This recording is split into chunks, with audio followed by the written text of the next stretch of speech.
Is this it? Have I, Napoleon Bonaparte, finally made it into heaven? I do deserve it. Hello Napoleon, I'm Gandhi, welcome to my moon base. The Queen thought your arguments were good enough for you to enter this peaceful space. I like to sit up here with other historic figures and watch the events of the world unfold beneath me. Please join me for a conversation. Moonbase. Have you ever thought of installing lasers up here? You could control the entire world. Lasers? You do know who I am, right? I helped India gain independence from the British by using peaceful protest and civil disobedience. Yeah. Sounds exciting. Hey, what's going on down there? What's with all of the smoke and explosions? Oh, I'm dialed into the early 20th century. War and revolution are all over Europe in an event called World War I. I was actually alive for that one. Today I wanted to examine the Bolshevik Revolution in Russia in 1917. I guess what I'm wondering is, did the Bolshevik Revolution improve the lives of the Russian people in any way? This could be interesting. I have a certain fondness for revolutions, having participated in my own once. Please fill me in. Why are the Russians revolting? Well, surely remember from your own life that the Russian Tsars ruled with an iron fist. They were autocratic, relied on secret police, controlled the flow of information through censorship, and even tried to stop the spread of Enlightenment ideas in Russia. All of that is true, as I recall. The Tsars were excellent military leaders. They used their geography and climate to defeat me, Napoleon Bonaparte, the greatest general who has ever lived. Interesting that you would mention that, Napoleon, because that was really the last major victory for the Russians until well into the 20th century. After you died, the Russians suffered humiliating defeats in the Crimean War and Russo-Japanese War. But surely Russia must have expanded. Look at Europe. The whole continent looks like it is embroiled in conflict. That conflict, World War I, is one of the big reasons that the Bolshevik Revolution occurred. Ironic. Back in my day, the French Revolution triggered wars all over Europe, but in 1917 World War I triggered revolutions in Russia.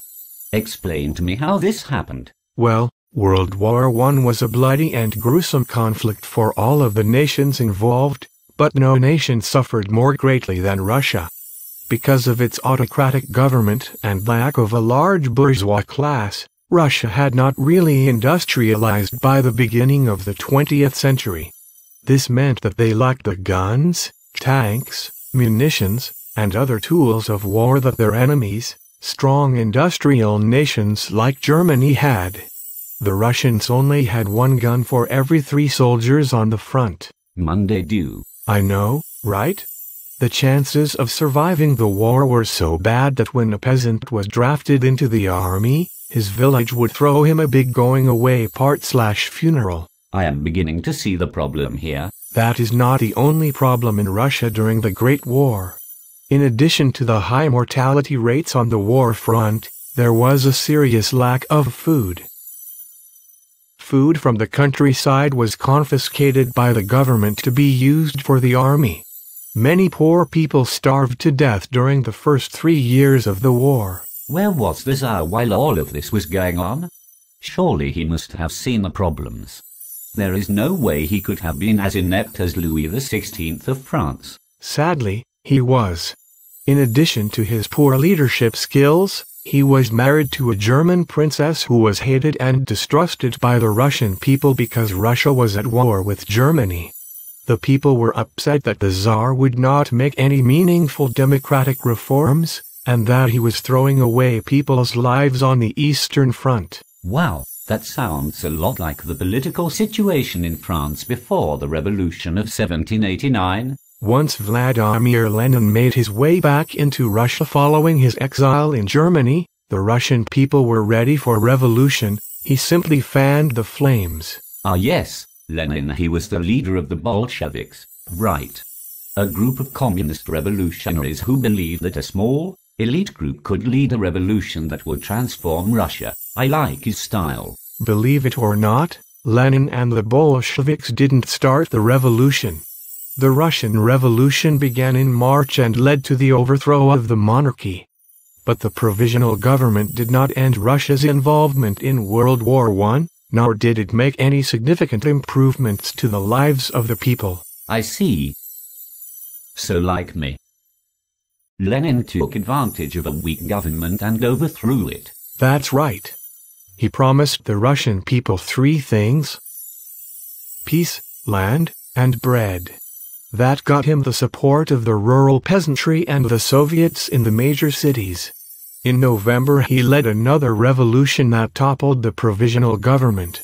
Then his new government executed the royal family to prevent a counter-revolution. What about the war? Lenin surrendered to Germany by signing the Treaty of Brest-Litovsk.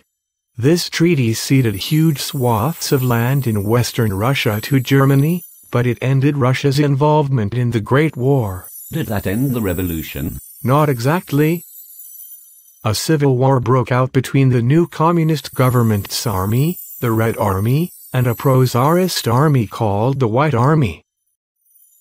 This civil war was very brutal, and great atrocities were committed by both sides. Yes, I remember I had to deal with something similar in France towards the end of the revolution.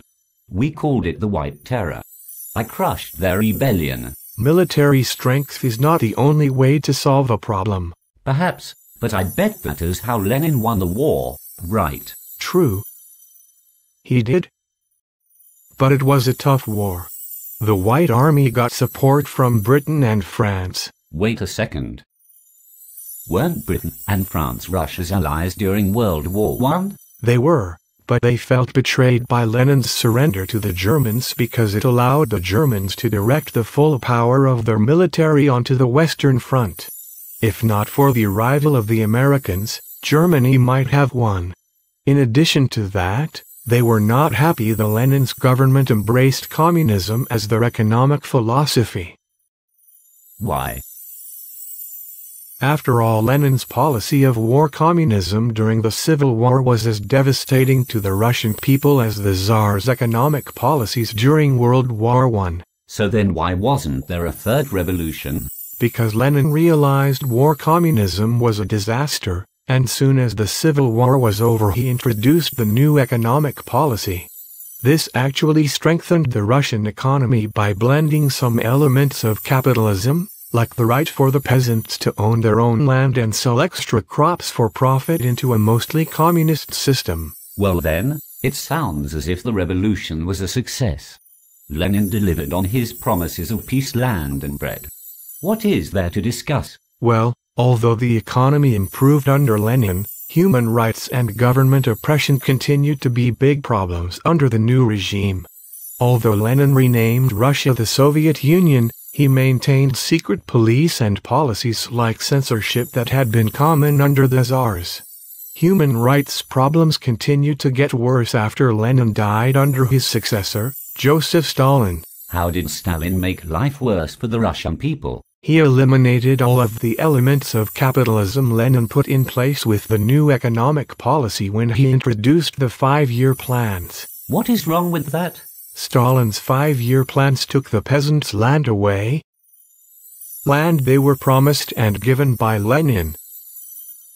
Instead of having private farms, Stalin wanted to establish government-owned farms called collectives. Some of the peasants, like the kulaks in Ukraine, tried to resist Stalin's policy of collectivization. I get the feeling Stalin would not have liked this much. He didn't like it at all. Stalin ordered all of crops in the region to be confiscated. With no crops, millions of people in Ukraine died in what has come to be known as Stalin's forced famine. This is only one example of the atrocities committed against the Russian people under Stalin's leadership in the Soviet Union. Wow.